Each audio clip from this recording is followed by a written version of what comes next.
બીજું કારણ એ બતાવ્યું કે જે ભક્તો આવે પ્રભુના ચરણ કમલની યાચના કરે, પ્રભુ આપના ચરણ કમલમાં પ્રાપ્ત થઈ આપના ચરણારવિંદની રજ અમને મળે. પ્રભુને થયું કે મારા ચરણ કમલમાં એવું તો શું છે, એવો તે કયો સ્વાદ છે કે આ ભક્ત રૂપી ભ્રમરો ગુંજારો કરતા કરતા મારા ચરણ રૂપી કમલમાં આવીને બેસી જાય છે. એવો તે કયો રસ મારા ચરણ કમલમાં છે, લાવ હું તો ચાખી જોઉં. આ બધા રસપાન કરે છે પણ મેં મારો સ્વયં રસ ચાખ્યો નથી, લાવ મારા ચરણ કમલને ચાખી જોઉં. અને એમ વિચારીને પ્રભુ ચરણના અંગુષ્ઠને મુખમાં પધરાવે છે. ત્રીજો ભાવ એ બતાવ્યો કે પ્રભુ ના ચરણોમાં અનેક રસ છે.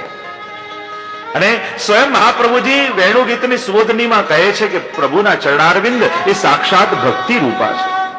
ભક્તિનું સાકાર સ્વરૂપ એટલે પ્રભુના ચરણ. અને એટલે ચરણ સ્પર્શ કરીએ છીએ ને, કેમ કપાળ પર સ્પર્શ નથી કરતા, કેમ હાથ પર સ્પર્શ નથી કરતા, કેમ વક્ષસ્થળ પર સ્પર્શ નથી કરતા, ચરણ સ્પર્શ જ કેમ? કારણ કે ચરણ એ સાક્ષાત ભક્તિ રૂપા છે. અને ભક્તિ છે તો જ ભગવદ આનંદ છે. ભક્તિ જ ન હોય તો મળેલા ભગવાન પણ ભગવાન ન લાગે. પ્રભુ તો કંસને મળ્યા, રાવણને મળ્યા અને શિશુપાલને મળ્યા, આનંદ આવ્યો ના, કારણ કે ભક્તિ નહોતી, ભગવાન હતા. પણ ભક્તિ હોય, દુર્યોધનને ત્યાં ગયા તો દુર્યોધનને તો દ્વેષ થયો, પણ એ જ પ્રભુ વિદુરને ત્યાં ગયા તો વિદુરને કેવો આનંદ આવ્યો. ફરક ભગવાનમાં નહોતો, ફરક તો ભાવમાં હતો, ભક્તિમાં હતો. ભક્તિ મળે તો મળેલા પ્રભુનો આનંદ માણી શકાય. તો આમ પ્રભુ એ ભક્તિનું દાન કરે છે જીવોને મુખમાં પધરાવી. પ્રભુ 11 વર્ષ બિરાજ્યા, 11 વર્ષ ને 52 દિવસ બિરાજ્યા બ્રજમાં. પ્રભુ સદાય કિશોર છે એમ અહીંયા ગોપેશ્વરજી કહે છે ટીકામાં.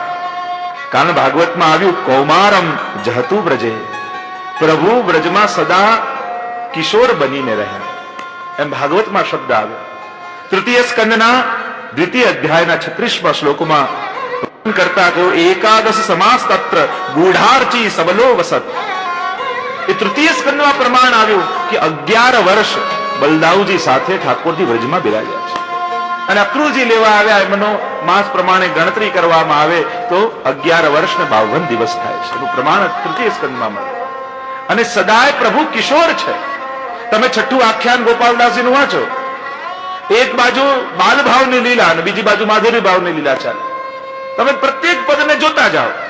અને એટલે જ પુષ્ટિ માર્ગની સેવામાં તમે મંગળાથી શયન સુધીના પદોને જોશો તો 2 લીલાઓ સદાય મળશે, એક નંદાલયની લીલા અને બીજી નિકુંજ લીલા.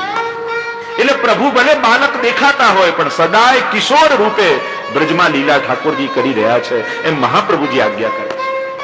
એટલે પ્રભુ સદાય કિશોર છે. મંગળાથી શયન સુધીના પદોને જુઓ. તમે છઠ્ઠું આખ્યાન જુઓ, ગોપ મંડળી મધ્ય રંગ અનેક ઉપજાવેજી. અને પાછળ પૂર્ણ દઈ સુખ દઈ ગોષ્ઠમાં પ્રભુ આગે રા પહુ ધારે, માતાનું મન રંજવા પ્રભુ આરોગ્યા બહુ સ્વાદેજી, રાધા અધર સુદાવીના પ્રિયુને બીજું તે કઈ નવ ભાવે. એમ એક એક પદ તમે જોતા જાઓ તો બંને ભાવ સાથે ચાલતા હશે. પ્રત્યેક પદોને મંગળાથી શયન સુધી જુઓ તો બંને ભાવ સાથે ચાલશે. નિત્ય લીલામાં તમે જુઓ હરિરાયજી રચિત મંગળાથી શયન સુધીમાં રાત સમય ઉઠી કે બ્રજ બાલા ગાવત મંગલ ગીત રસાલા. ઘણીવાર શેરાના નવસરમાં ઠાકોરજી પધરાવીને આપણે બહારગામ ગયા હોય, સાથે ન બિરાજતા હોય, નિત્ય લીલાનો પાઠ જરૂર કરે. 8 સમયની લીલાની ભાવના થાય અને બંને ભાવ હૃદયમાં બિરાજે. ક્યારેક અવસર મળશે ત્યારે નિત્ય લીલા પર અવગાહન કરીશું. અદ્ભુત વર્ણન છે, અદ્ભુત વર્ણન. અને બંને ભાવ સાથે ચાલે. તો આમ હરિરાય મહાપ્રભુજી અહીં આજ્ઞા કરે છે કે ઠાકોરજી તો સદા કિશોર રૂપે બ્રજમાં બિરાજે છે. ભિન્ન ભિન્ન અવસ્થાઓ ઠાકોરજી ધારણ કરે પણ સદાય કિશોર તો છે જ. અને પ્રભુ કેવા છે? વિરુદ્ધ ધર્માશ્રય ધારણ કરેલા. પ્રભુ અનેક અનેક શૃંગાર ધારણ કરે છે અને આખા શૃંગારોનું વર્ણન શ્રી હરિરાય મહાપ્રભુજીએ કર્યું છે. આપણી તો દ્રષ્ટિ પડે ઠાકોરજીના વક્ષસ્થળ બિરાજતા વાઘ નખ ઉપર. ઠાકોરજીએ બધા શૃંગાર તો ધર્યા છે અને ધરે છે, પણ આ પ્રભુએ વાઘ નખ કેમ ધર્યો એનું દર્શન છે હરિરાયજી કરતા બોલ્યા. હૃદય પર સ્વચ્છ વાઘ નખનું આભૂષણ પ્રભુએ ધારણ કર્યું છે. મોતી અને સોનાના મણકાની માળા ભરાવદાર ઉદર પર ઝૂલી રહી છે. જો માળા મહાપ્રભુજી તો ત્યાં વેણુ ગીતમાં આજ્ઞા કરે વહે જયંતીમ ચ માળા, અનેક પ્રકારની પ્રભુ માળા ધારણ કરે, પર છેલ્લે પુષ્પોની માળા ધારણ કરે.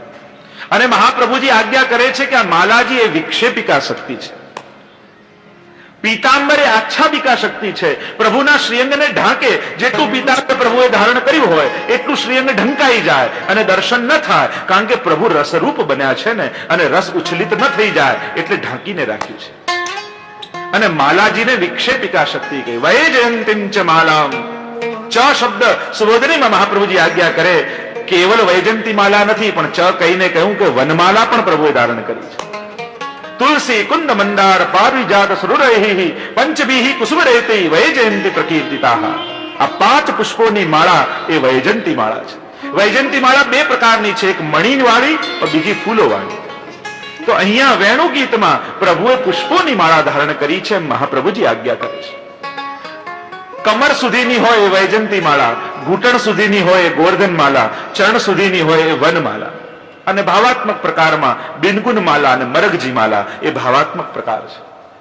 તો પ્રભુએ ની માલા એ વિક્ષેપિકા શક્તિ. વિક્ષેપિકા શક્તિ એટલે જો પુષ્ટિ માર્ગી હવેલીમાં કોઈ તમને બહુ શાંતિથી દર્શન નહીં કરવા દે.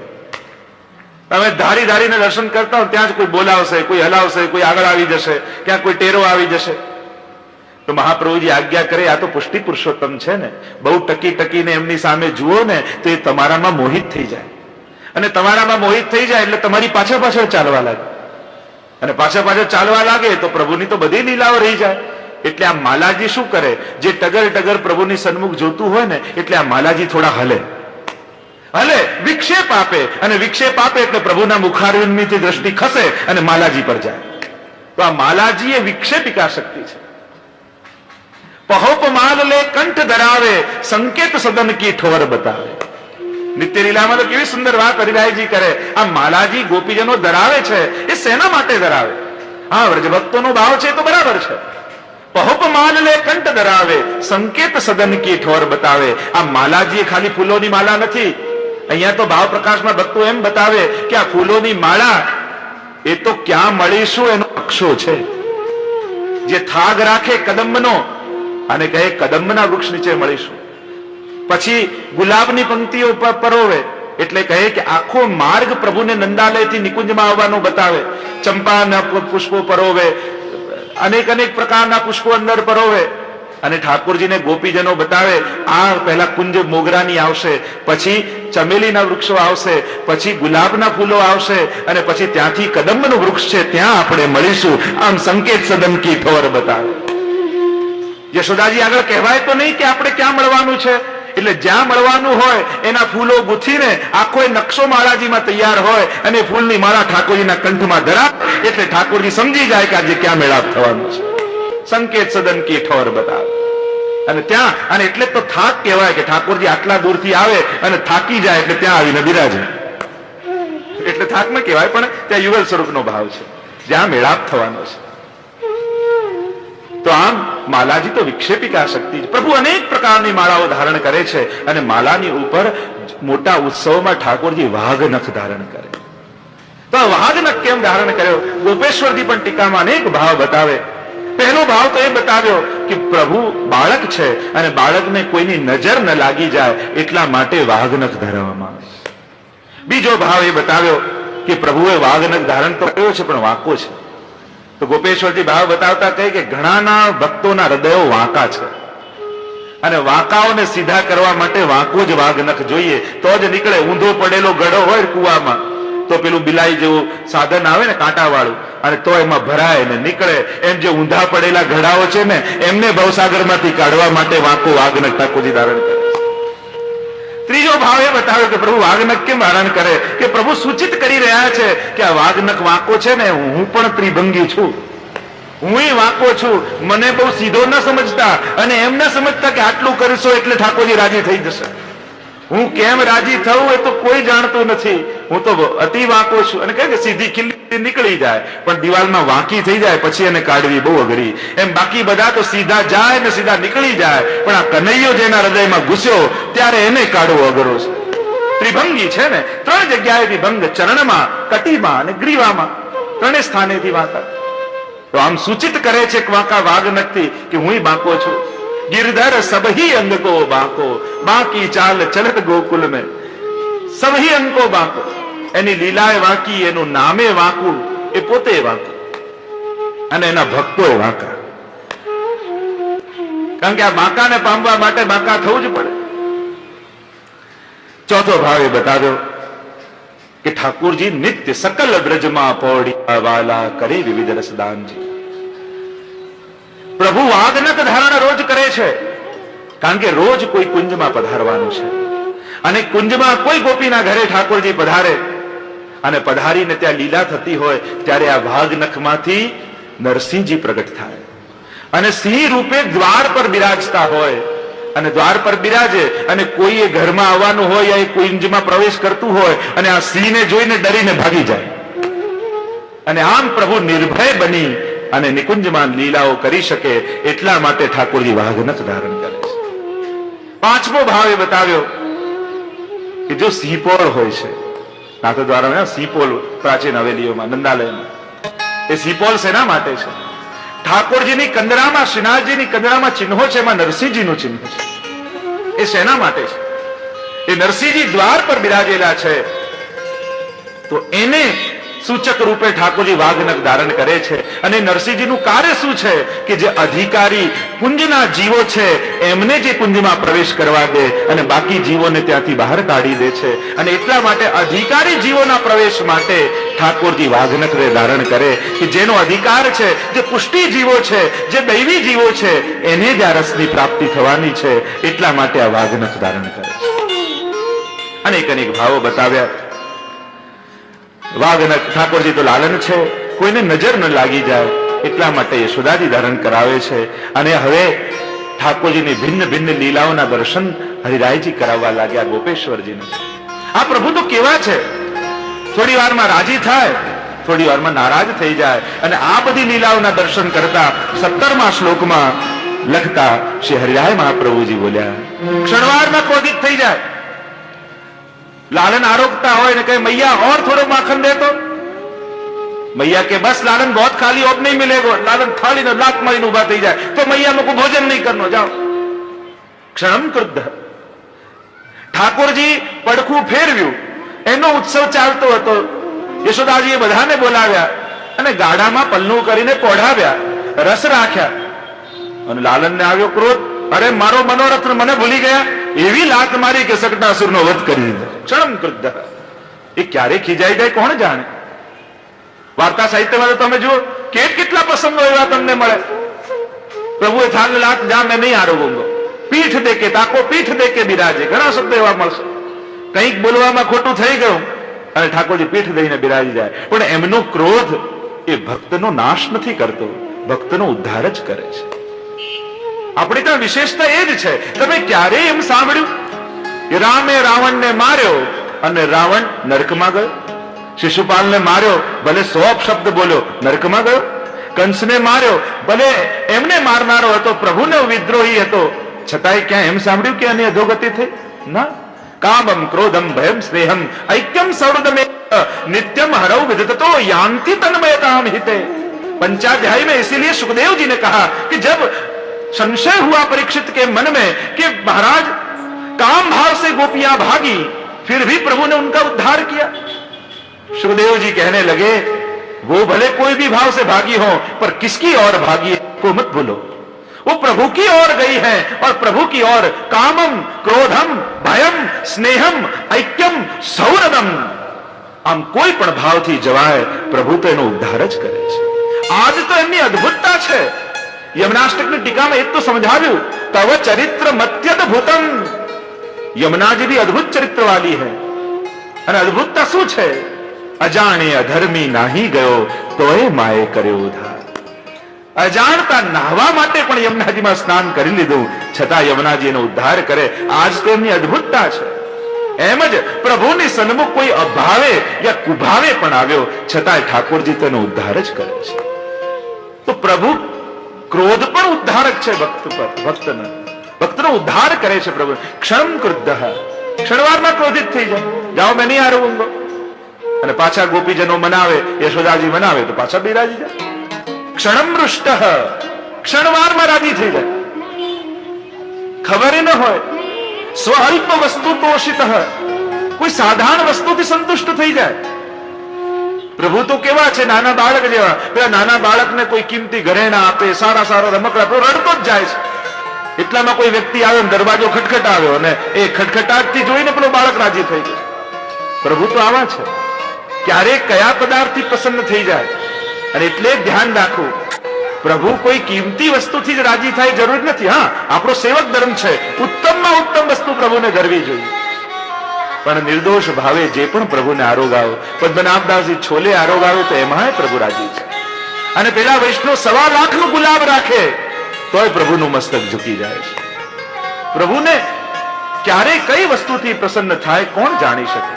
અને એટલે ભલે સાધન ઉત્તમ ન હોય પણ ભાવ તો ઉત્તમ જરૂર રાખો. સાધન આપણી કક્ષા અનુસાર ના હોય પણ ભાવ તો ગોપીજન જેવો ઉત્તમ રાખો. સાધન તો આપણી પરિસ્થિતિ અનુસાર મળે ને, જેવી તમારી પરિસ્થિતિ એવા તમારા સાધનો. પણ ભાવ માટે તો કોણ રોકે છે? ભાવ તો પેલી ગોપીજનો જેવા રાખો. ભજ સખી ભાવ ભાવિક દેવ, એટલે જ ભક્તોએ ગાયું ને, સખી ભાવે પ્રભુને ભજવા, ગોપી ભાવે ભજવા, યથા વ્રજ ગોપિકા નામ. કારણ કે ભાવ સર્વોત્તમ રાખો, સાધન કક્ષા અનુસાર મળે છે. અને પ્રભુ ક્યારે સાધન સામે નહીં જુએ, તમારા ઘરેલા ભાવની સામે જોશે. કે આ ભલે સાધન તુચ્છ છે પણ રાખનારનો ભાવ ઉત્તમ છે. એટલે તમે જુઓ 252-84 વૈષ્ણવમાં તો કેટલા પ્રસંગો. પેલા વૈષ્ણવને કઈ નહીં તો બાજરી પલાળીને ઠાકોરજીને રાખતા. એક ગુસાઈજી એક ઘરે ઠાકોરજી પધરાવી દીધા. માજી રહે, કઈ જાણે નહીં, એકલા રહે, નિષ્કંચન. અને બાલકૃષ્ણલાલજીનું સ્વરૂપ પધરાવી દીધું. ગામ વાળા નિંદા કરવા લાગ્યા કે ગુસાઈજી આ કોને ત્યાં ઠાકોરજી પધરાવ્યા? કઈ એને ભાન નથી અપરસનું, કઈ એના ઘરે ભોગ ધરવા નથી, એવાને ત્યાં ઠાકોરજી પધરાવે. ફરિયાદ કરી ગુસાઈજીને કે માજી કઈ સાચવતા નથી. ગુસાઈજી એકવાર ત્યાંથી પસાર થતા હતા. માજીનું બારણું ખુલ્લું હતું, રાજભોગમાં સૂકો રોટલો ધર્યો હતો. અને ગુસાઈજી પધારતા જોયું તો એ બાલકૃષ્ણલાલજી સૂકો રોટલો 2 હાથથી પકડીને પોતાના દાંતથી તોડી રહ્યા છે. અને ગુસાઈજીને થયું કે આવા ભગવતીઓને ત્યાં ઠાકોરજી આરોગતા હોય છે. બાકી ગમે તેટલો વૈભવ વધારો પણ ભાવ નિર્દોષ નથી તો પ્રભુ કેમ પ્રસન્ન થાય? 252-84 વૈષ્ણવમાં તો કેટલા પ્રસંગો ભરેલા છે. નિર્દોષ ભાવે જે પણ કર્યું છે પ્રભુ એને સર્વોચ્ચ માન્યું છે. પેલા વૈષ્ણવનો પ્રસંગ આવે ને, દર શીતકાળમાં ગદ્દલ મોકલતા, પણ નિષ્કંચનતા આવી ગઈ, અવસ્થા બગડી અને થાન મોકલાવ્યું શણનું. અને શ્રીનાથજી બાબાને ગદ્દલ પર ગદ્દલ ધરાવે પણ ઠંડી દૂર થતી નથી. ગુસાઈજી પૂછ્યું કે પેલા વૈષ્ણવનું આવ્યું ગદ્દલ? કહ્યું કે આ વખત ગદ્દલ તો નથી આવ્યું પણ થાન આવ્યું છે શણનું, લાવો એ લાવો. અને એ શ્રીનાથજી બાબાને લપેટ્યું ત્યારે એમની શીતતા દૂર થઈ. તો પ્રભુ તો ભાવના ભૂખ્યા છે. કઈ વસ્તુ સ્વલ્પ વસ્તુ તોષિત, સાધારણ વસ્તુથી પણ પ્રસન્ન થઈ જાય છે. પણ ભક્તે એમ નહીં વિચારવું કે આ શિક્ષાપત્રમાં તો સાંભળ્યું હતું પ્રભુ તો સાધારણ વસ્તુથી રાજી થાય એટલે બહુ સારી વસ્તુ નહીં લાવી. પ્રભુમાં તો ઉત્તમમાં ઉત્તમ વસ્તુ તમારી કક્ષા અનુસાર હોય એવી જ વસ્તુ શોધીને પ્રભુને કરવી. આ જ સેવક ધર્મ છે. અને આગળ કહ્યું સ્વકીય હૃદયા વિઘ્ન તદન્ય જ્ઞાન વર્જિત. ઠાકોરજી ભક્તોના મનોરથો સિવાય બીજું કંઈ જ જાણતા નથી. પ્રભુના હૃદયમાં એક જ જ્ઞાન છે, મારા કયા ભક્તે આજે કયો મનોરથ કર્યો છે. બસ આપણને એમ થાય કે આપણે તો પ્રભુનું સતત ચિંતન કરીએ છીએ પણ પ્રભુના મનમાં શેનું ચિંતન ચાલતું હશે? આપણે ક્યારે વિચારીએ કે આપણે તો રોજ વિચારીએ કે પ્રભુને આ લીલા કરી, પ્રભુએ આમ કર્યું, પ્રભુના અનેક લીલાઓના ચિંતન આપણે આપણા મનમાં કરીએ પણ ક્યારેક તો વિચારો કે પ્રભુના મનમાં શું ચાલતું હશે? પ્રભુના મનમાં એક ચિંતન ચાલતું હોય છે, મારા ભક્તનો મનોરથ ક્યારે પૂરો કરું? મારા કયા ભક્તે કયો મનોરથ કર્યો છે અને ક્યારે જઈને હું એનો મનોરથ પૂરો કરીને આવું? બસ આટલું જ જ્ઞાન પ્રભુના હૃદયમાં છે. અન્યત્ર પ્રભુ કંઈ જાણતા જ નથી. અનભિજ્ઞ, અહીંયા શબ્દ વાપર્યો કે પ્રભુ તો અનભિજ્ઞ છે, આના સિવાય બીજું કંઈ જાણતા જ નથી. બસ ભક્તોના મનોરથ પૂર્ણ કરવા માટે જ પ્રભુ પધાર્યા છે. આ બ્રજમાં પ્રાગટ્ય શેના માટે થયું છે? આ પ્રત્યેક વ્રજ ભક્તો કોઈ ને કોઈ મનોરથ લઈને આવ્યા છે ભૂતલ પર અને સઘળા ભક્તોના મનોરથો પૂર્ણ કરવાના છે. ઠાકોર ભક્તે ઈચ્છા પૂરકાય નમઃ, મહાપ્રભુજીનું નામ છે ને, ભક્તોની ઈચ્છા પૂર્ણ કરનારા છે. જે ઈચ્છા કરીને પ્રભુની સન્મુખ જશો તમારી સઘળી ઈચ્છા પ્રભુ પૂરી કરશે. પણ હા, એક વસ્તુ યાદ રાખજો, ઈચ્છા કરતા આવડવું જોઈએ. ભક્તે મનોરથ કરતા શીખવું જોઈએ. એક વસ્તુ યાદ રાખો, જો તમારી દરેક ઈચ્છાઓ મનોરથ હશે તો તમારો નિત્યનો દિવસ એ ઉત્સવ બની જશે. આપણી દરેક ઈચ્છાઓ જો મનોરથ હશે, મનોરથ રૂપે જ ઈચ્છાઓ પ્રગટ થતી હશે, તો આપણા તો રોજના ઉત્સવો છે. નિત્ય લીલા, નિત્ય ઉત્સવ, દિવસનો દરેક દિવસ ઉત્સવ બની જશે. પછી ટિપ્પણીમાં જોવું નહીં પડે કે કયા દિવસે કયો ઉત્સવ આવે. આ તો નિત્યોત્સવ છે. નિત્યની સેવા એ નિત્યોત્સવ છે. એટલે જ ઉત્સવના જે 5 પ્રકાર છે, નિત્ય ઉત્સવ, નૈમિતિક ઉત્સવ, પાર્વણિક ઉત્સવ, પાટોત્સવ, મહામહોત્સવ, એમાં પહેલો ઉત્સવ આવે નિત્ય ઉત્સવ. રોજની સેવા એ વૈષ્ણવનો રોજનો ઉત્સવ છે.